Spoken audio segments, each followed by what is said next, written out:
سورة النصر مدنیہ۔ اعوذ باللہ من الشیطان الرجیم، بسم اللہ الرحمن الرحیم۔ اذا جاء نصر اللہ والفتح ورأيت الناس يدخلون في دين الله أفواجا فسبح بحمد ربك واستغفره إنه كان توابا۔ صدق اللہ العظیم۔ اللہ کی پناہ مانگتا ہوں میں شیطان مردود سے۔ اللہ کا نام لے کر شروع کرتا ہوں جو بہت ہی مہربان نہایت رحم فرمانے والا ہے۔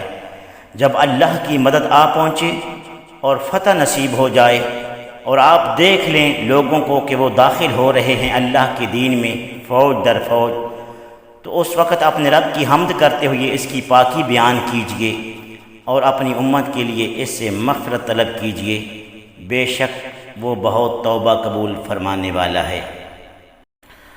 سورہ نصر مدنی صورت ہے، اگرچہ یہ مکہ مکرمہ میں نازل ہوئی لیکن چونکہ ہجرت مدینہ کے بعد نازل ہوئی اس لیے اس کا شمار مدنی صورتوں میں کیا جاتا ہے۔ یہ صورت 1 رکوع 3 آیات 19 کلمات اور 79 حروف پر مشتمل ہے۔ یہ فتح مکہ کے وقت نازل ہوئی۔ یہ وہ آتے ہیں کہ چند سال پہلے جو ہستی یہاں سے ہجرت کرنے پر مجبور ہوئی تھی اور اس کے ساتھ صرف ایک جانثار ابو بکر تھے، آج وہ 10,000 کے لشکر جرار کو ہمراہ لیے مکہ میں داخل ہو رہی ہے۔ اہل مکہ نے اتنا بڑا لشکر آج تک نہیں دیکھا۔ اور یہ وہ کون لوگ تھے جو آپ پر اور آپ کے جانثاروں پر ظلم کرنے والے تھے، غلط رویہ استعمال کرنے والے تھے، غلط زبان استعمال کرنے والے تھے، راستوں میں کانٹے بچھانے والے تھے، سخت رویہ رکھنے والے آج یہ سوچ رہے تھے کہ ہمارے خلاف کوئی انتقامی کارروائی کی جائے گی۔ لیکن اگر مکہ کا فاتح کوئی ڈکٹیٹر ہوتا، کوئی بادشاہ ہوتا، کوئی فوجی جرنیل ہوتا تو آج مکہ کی اینٹ سے اینٹ بجا دی جاتی، قتل عام کا حکم دیا جاتا، پل بھر میں پشتوں کے پشتے لگا دیے جاتے، خون کے دریا بہنے لگتے۔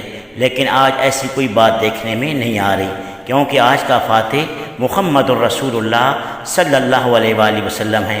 آج کا فاتح رحمت للعالمین کی خلعت فاخرہ پہنے ہوئے ہیں۔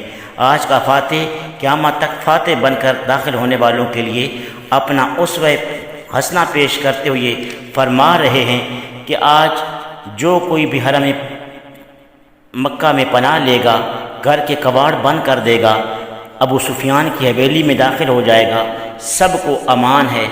آج میں آپ کے سامنے وہی بات کہہ رہا ہوں جو یوسف علیہ السلام نے اپنے بھائیوں کے لیے کہی تھی۔ کیا کہا تھا؟ لا تثریب علیکم اليوم، آج تمہارے خلاف کوئی باز پرس نہیں ہے، کوئی انتقام نہیں ہے۔ تو نبی کریم صلی اللہ علیہ وآلہ وسلم نے عفو عام کا اعلان فرما کر فاتح بن کر داخل ہونے والوں کے لیے اپنا اسوہ حسنہ پیش کیا۔ اور اسی سورہ پاک میں استغفار کا حکم ہے۔ اللہ تعالیٰ کی بارگاہ میں شکر بجا لانے اور اس کی تسبیح بیان کرنے کا حکم دیا جا رہا ہے کہ وہی ذات ہے جو توبہ قبول کرنے والی ہے۔ تو اس سے یہ سبق ملتا ہے کہ جب اللہ تعالیٰ خوشی کے لمحات دے، کامیابی کے لمحات دے تو اس کا شکر بجا لانا چاہیے، نہ کہ غرور اور تکبر میں آنا چاہیے۔